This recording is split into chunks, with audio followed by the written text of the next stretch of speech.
In today's video, I'm going to teach you how to fix Tradingview chart not moving.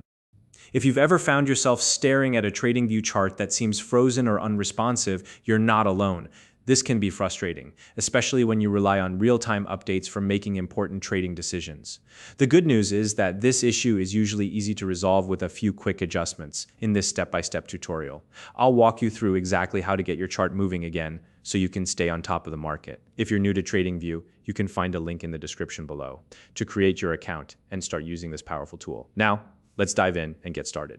First, you'll want to locate the interval menu at the top of your Tradingview screen and give it a click. This menu allows you to choose the time frame for your chart, which determines how much price data is displayed in each candle. If you're using a higher interval, such as daily or monthly candles, you might find that your chart appears static. This happens because higher intervals represent larger time frames, so the data doesn't update as frequently.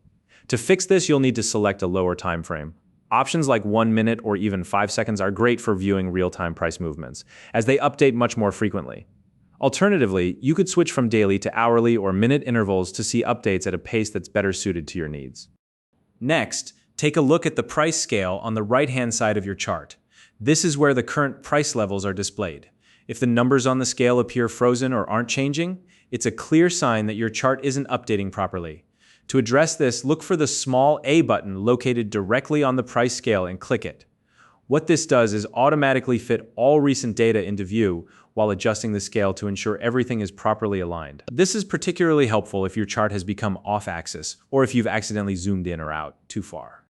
Now that your chart is updating correctly, you might want to adjust how price movements are displayed for better clarity. On the price scale, you'll see an L button that toggles between linear and logarithmic views. Linear scaling displays price movements in absolute terms, while logarithmic scaling shows them in proportional terms, which can be useful if you're analyzing large price ranges. If your price movements seem distorted or out of proportion, switching between these views can make a big difference. Keep in mind that this step is optional and primarily helpful for technical analysis, so feel free to skip it if your chart already looks clear. And that's all it takes to fix a non-responsive Tradingview chart by adjusting the time frame, ensuring your price scale is properly set, and toggling between scaling views as needed. You can keep your charts updated and aligned with your trading strategy. If you have any questions or run into issues, let me know in the comments below. I'd be happy to help. If you found this video helpful, please like and subscribe.